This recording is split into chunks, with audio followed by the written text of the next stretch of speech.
So last video, Teagan, you told us what a speech pathologist does. So I guess now my next question for you is, what are the top signs that a parent, I guess, needs to look out for if we're concerned about our child and we should be seeing a speech pathologist? Absolutely. So the most common one that parents pick up on is their child's not being understood. And it's not so much mum can't understand, the mums are brilliant at understanding. It's teachers, other children, grandparents, sometimes the dads are struggling to understand their child.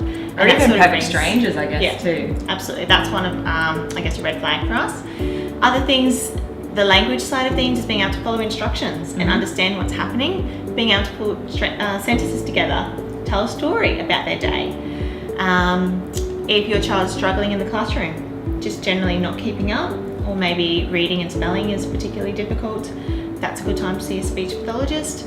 Other things include children who aren't talking, especially by 18 months. If they don't have quite a few words, we might start to get a little bit concerned.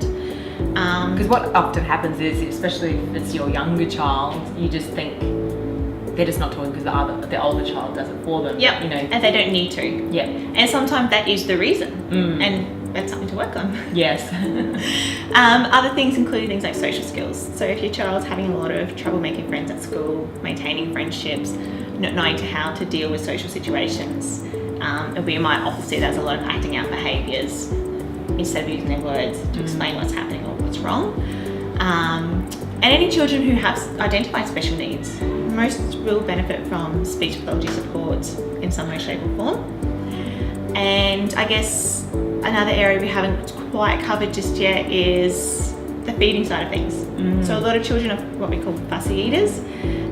There's often a reason for that. Okay. And you know, if they're choking or gagging or avoiding certain foods or taking a really long time, or they're really messy, a speech pathologist might be able to help. Okay, so there's lots there. There was about 10 things you just rattled off there. Yep. So if you've got a concern with any of those things, what's the process after that then?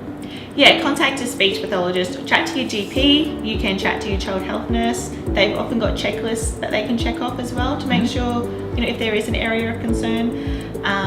Classroom teachers might be able to give you a bit of an insight on how they're going, kindy teachers, but also follow your instinct. Yes. That's really, really important. Mums are really good at that. We are, but we ignore it sometimes, don't we? Absolutely. In fact, there was a study that showed when a mother was concerned about their child's development, they were right 80% of the time. Wow. But only 40% of the time did they follow up with it.